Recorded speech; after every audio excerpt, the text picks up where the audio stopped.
नमस्कार मित्रों, मैं रुपेश कुमार आप सभी को तेजस एजुकेशन इंडिया परिवार में स्वागत करता हूं, अभिनंदन करता हूं।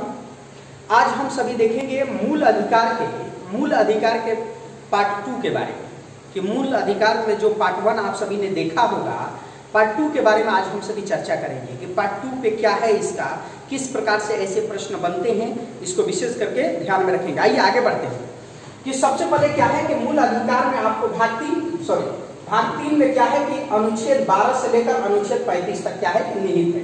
दूसरी चीजें इसमें कौन सा प्रावधान निहित है, तो मूल अधिकार संबंधित प्रावधान इसमें क्या है कि निहित है। मैंने इसके पहले आपको बताया होगा कि अधिकार क्या है, अधिकार के बारे में हम सभी ने जान लिया था। अब इसको मूल अधिकार को 3 चरणों में बांट के पढ़ेंगे। सबसे पहले इसको ध्यान रखेंगे कि 3 चरणों में इसको बांट कर पढ़ेंगे। 3 चरण में, क्यों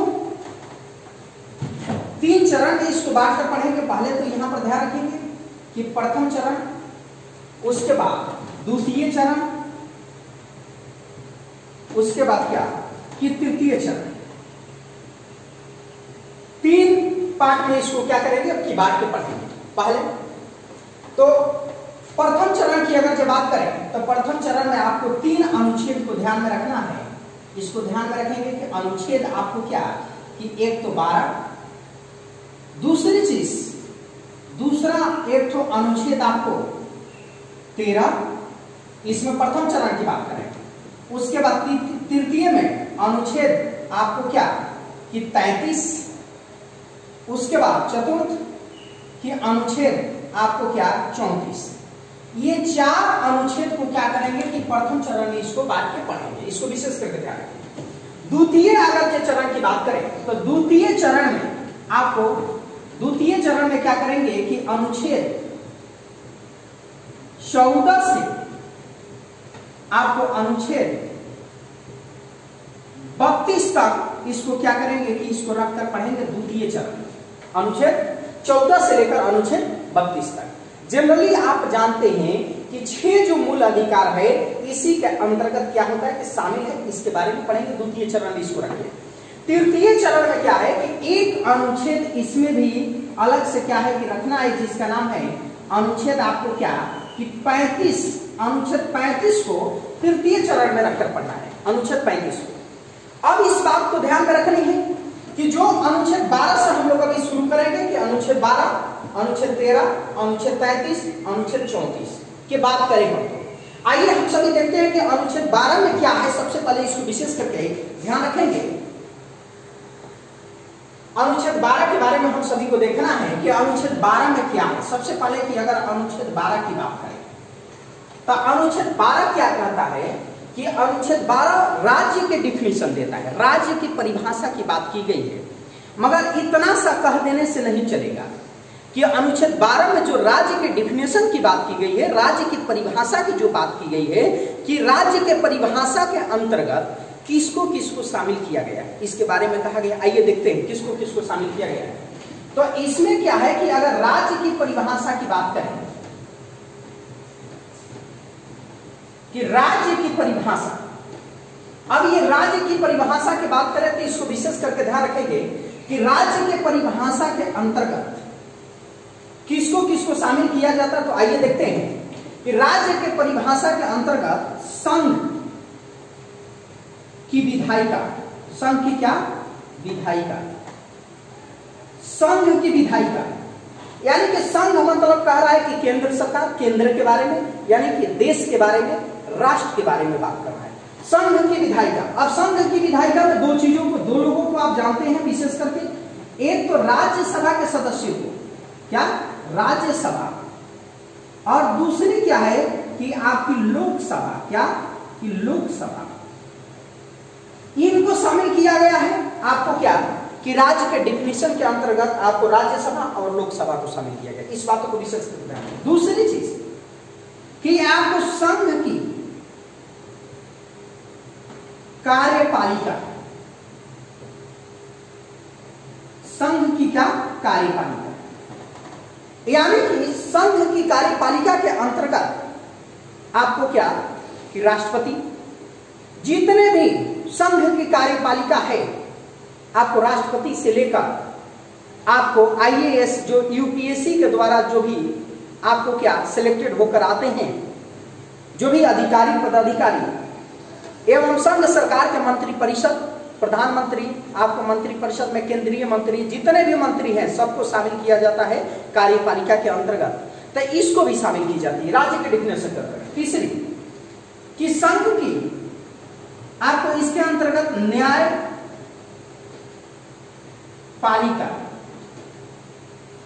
न्यायपालिका में चाहे वो आपके सुप्रीम कोर्ट से संबंधित हो, हाई कोर्ट से संबंधित हो, डिस्ट्रिक्ट कोर्ट से संबंधित हो या रूरल कोर्ट से संबंधित हो, न्यायपालिका को भी शामिल किया जाता है। न्यायपालिका के जितने भी मेंबर हैं न्यायाधीश, कि ये supreme court, high court, district court और क्या रूरल कोर्ट, इन सभी को क्या आपके राज्य के डिफिनेशन के अंतर्गत शामिल किया जाता है। ये चीजें विशेष करके ध्यान रखें। उसके बाद राज्यों की बात करें तो राज्य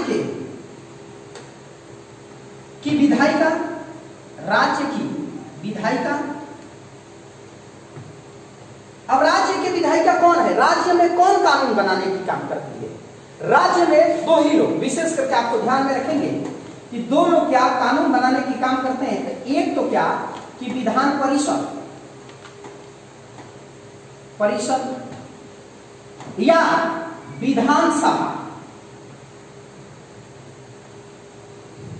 तो यह भी क्या है कि राज्य के डिफिनेशन के अंतर्गत शामिल है। उसके बाद राज्य की कार्यपालिका, राज्य की कार्यपालिका। अब राज्य की कार्यपालिका की उदाहरण दें तो राज्यपाल क्या है कि राज्य के सर्वोच्च कार्यपालिका की क्या है कि शक्ति निहित होती है किसमें? राज्यपाल। सर्वोच्च कार्यपालिका की शक्ति किसमें निहित होती है? आपको राज्यपाल।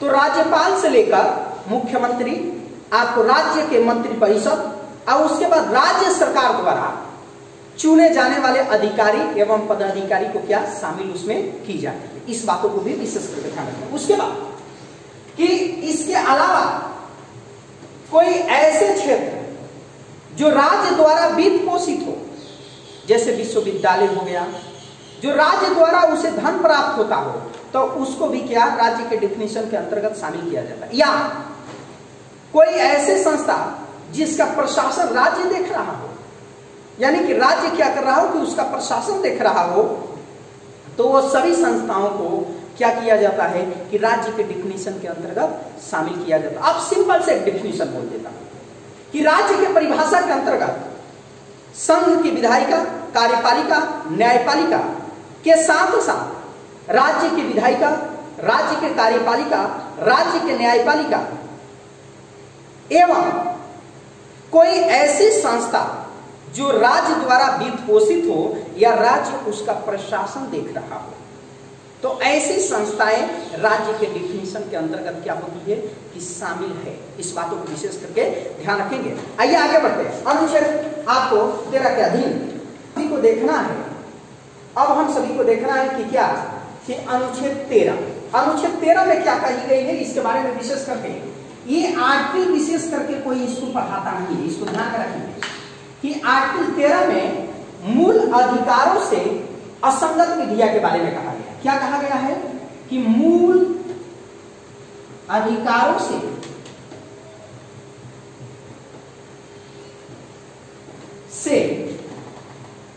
असंगत विधियां,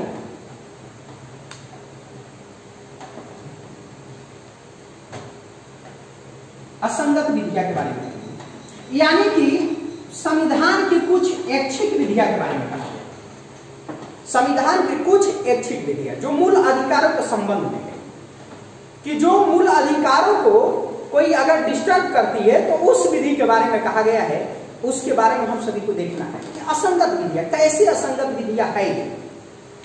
तो मूल अधिकारों को जो विरोध करती है या मूल अधिकारों को कुछ पक्ष में रहती है, उसके बारे में इसमें कहा गया है। तो इसमें आपको क्या है कि 4 आपको क्या है कि 4 इसमें आर्टिकल है, इसको ध्यान में रखेंगे। एक तो अनुच्छेद 13 के क्लोज ए ये कहता है कि संविधान लागू होने के पूर्व की पहले की कोई, यानी कि संविधान लागू होने के पहले की विधि के बारे में बात करता है। ये क्या कहता है कि संविधान लागू होने के पूर्व की विधि, पूर्व की विधियां के बारे में क्या करता है कि ये बताता है। अब पूर्व की विधियां क्या है, अब देखिए इसमें संविधान लागू होने की पूर्व की विधियां के बारे में ये चर्चा करता है। पूर्व की विधियां के बारे में अब इसमें कहा गया कि संविधान लागू होने के तिथि के पूर्व की यदि कोई विधि संविधान लागू होने के बाद, यानी कि 26 जनवरी 1950 के बाद और 26 जनवरी 1950 के पहले की कोई विधि यदि मूल अधिकारों को प्रभावित करती है तो पूरी विधि क्या हो जाएगी, शून्य हो जाएगी।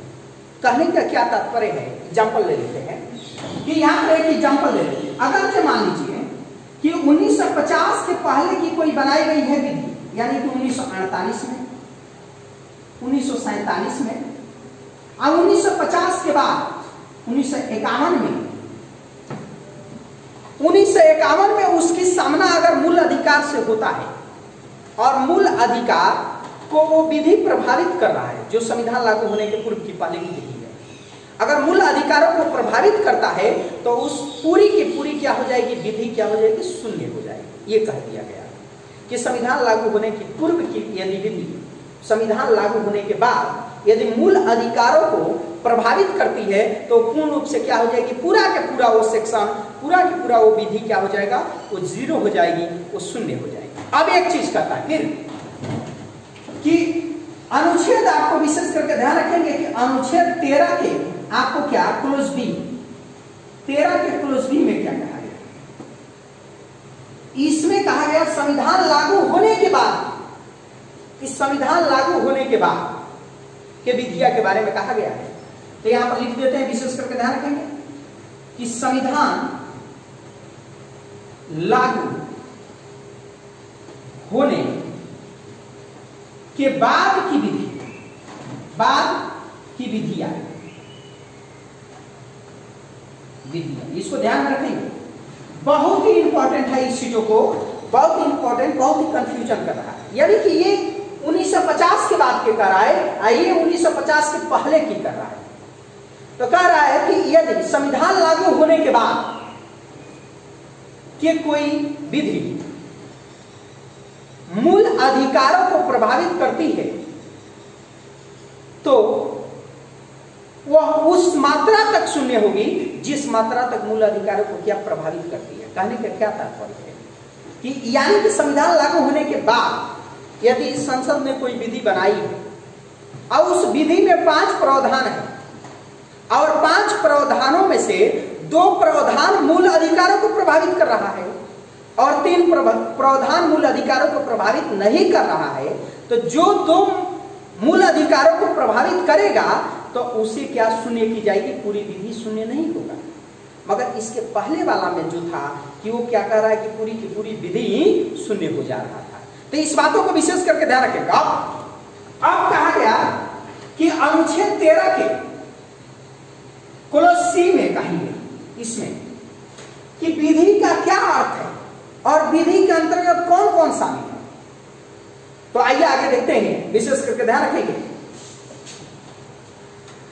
अनुच्छेद, आपको अनुच्छेद 13 के क्लोज सी के बारे में हम सभी को देखना है कि क्लोज सी में इसमें क्या कहा गया कि विधि से तात्पर्य, यानी कि विधि किसको कहेंगे, विधि का अर्थ क्या है या विधि के अंतर्गत कौन कौन आता है, विधि का अर्थ या विधि के अंतर्गत कौन कौन से है अंतर्गत। तो इसके बारे में विशेष करके ध्यान रखना है कि विधि से तात्पर्य क्या है या विधि के अंतर्गत कौन कौन आता है। तो विधि के अंतर्गत कौन कौन आता है इसके बारे में देखना है। तो ध्यान में रखेंगे, संसद ने यह भी निर्धारण की कि विधि के अंतर्गत संसद द्वारा बनाया गया कानून, याद रखिए कि संसद एक ठोक बनाएगी कानून, तो संसद द्वारा बनाया गया कानून। दूसरी चीज कि राज्य के विधानमंडल द्वारा बनाया गया कानून। दूसरा कि राज्य के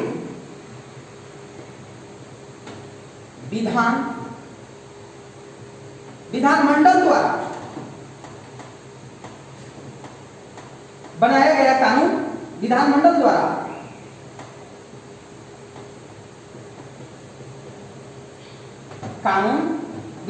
द्वारा बनाया गया कानून कि राज्य के जो विधानमंडल है वो अगर कानून बनाती है वो भी विधि उसको माना जाएगा। तीसरी चीज कि अनुच्छेद 123 के तहत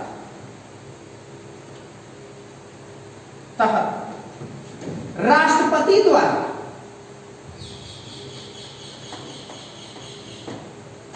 जारी किया गया अध्यादेश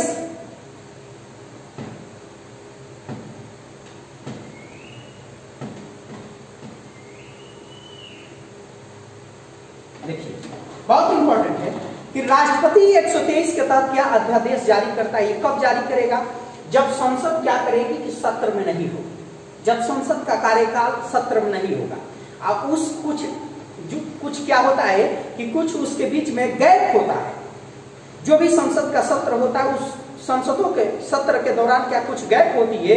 उसी गैप के दौरान यदि भारत सरकार को यह महसूस हो कि अभी वर्तमान समय में एक कानून लाना आवश्यक है तो उसी के लिए क्या आपको राष्ट्रपति एक अध्यादेश जारी करके 123 के तहत आपको क्या कानून बना सकता है। वो कानून के क्या मुताबिक ही क्या होगा कि वो प्रभावी होगा। अब आए कि अनुच्छेद 213 के तहत राज्यपाल द्वारा जारी किया गया अध्यादेश, यहां पर विशेष करके ध्यान रखें कि राज्यपाल जो अध्यादेश, ये बहुत इंपॉर्टेंट क्वेश्चन है, ये दोनों सबसे ज्यादा पूछे जाते हैं कि राष्ट्रपति किस आर्टिकल के तहत अध्यादेश जारी करता है, राज्यपाल किस आर्टिकल के तहत अध्यादेश जारी करता है। तो राज्यपाल आपको 223(13) के तहत जारी किया गया अध्यादेश, इसको विशेष करके ध्यान, या कोई अन्य आदेश भी हो सकता है जो समय समय पे विधायिका जारी करे। जैसे वर्तमान समय में आपने देख रहे होंगे कि कोरोना महामारी को देखते हुए आपको प्रधानमंत्री जी ने बार बार आपको क्या एक आदेश जारी करके आपको कह रहे हैं कि अभी इतने दिनों के लिए क्या लॉकडाउन रहेगा। तो वो कानून बनाने की जरूरत नहीं, वो विधायिका द्वारा डायरेक्ट बोल दी जा रही है। या इसी प्रकार से अगर जब किसी क्षेत्रों में ज्यादा बारिश होने लगती है तो डीएम महोदय वहां के आपको क्या एक आदेश जारी कर देते हैं कि अगले 2 दिनों तक क्या रहेगा, इस जिले के सभी कोचिंग संस्थाएं या स्कूल संस्थाएं बंद रहेगी। तो इसी प्रकार के कोई अन्य आदेश, तो विधि के अंतर्गत कौन कौन से संसद द्वारा बनाया गया कानून, राज्य के विधानमंडल द्वारा बनाया गया कानून, अनुच्छेद 123 के तहत राष्ट्रपति द्वारा जारी किया गया अध्यादेश, उसके बाद 213 के तहत राज्यपाल द्वारा जारी किया गया अध्यादेश, या कोई अन्य आदेश भी हो सकता है जिसे समय समय पर क्या विधायिका आपको क्या करे, जारी करे। इस बातों को विशेष करके ध्यान रखेंगे। अनुच्छेद 33 के बारे में देखना है कि अनुच्छेद आपको 33 में क्या दी गई है। कि अनुच्छेद 33 में क्या है कि कुछ अधिकारों को सीमित किया गया है, कुछ अधिकारों को क्या सीमित किया गया है। तो इसको विशेष करके ध्यान रखेंगे कि अधिकारों का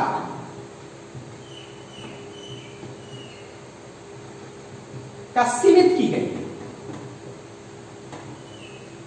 अब भाई यहां पर प्रश्न बनता है, सीमित किया गया है, अब सीमित किया गया है तो किसके अधिकारों का सीमित की गई। यहां पर प्रश्न बनता है किसके अधिकारों को सीमित की गई। अनुच्छेद 33 के तहत किसके अधिकारों को सीमित की गई है या प्रतिबंधित की गई है। तो आइए देखें कि इसमें आपको विशेष करके ध्यान रखेंगे कि एक तो सेना, पुलिस, आपको क्या गुप्तचर या आईबी या अन्य कोई इंटेलिजेंस जो संस्थाएं हैं या अर्धसैनिक बल, कि अनुच्छेद 35 कहता है कि सेना, आपको क्या पुलिस, अंगरक्षक या आईबी या अन्य प्रकार के जो इंटेलिजेंस से रिलेटेड जो भी व्यक्ति रहता है उस व्यक्तियों के मूल अधिकारों पर क्या की गई है कि प्रतिबंधित किया गया है। उन व्यक्तियों के क्या मूल अधिकारों पर प्रतिबंधित किया गया। ऐसा क्यों कि अगर मान लीजिए कि किसी कारणवश सेना के ज्यादा जवान छुट्टी लेकर घर आने लग जाए, तो उस स्थिति में देश की सुरक्षा क्या हो जाएगा कि कमजोर हो जाएगा। यही कारण है तो इस अधिकार के तहत उन लोगों के अधिकारों को क्या प्रतिबंधित की गई है, इस बातों को विशेष करके ध्यान में रखेंगे। आइए आगे देखते हैं। अब अनुच्छेद 34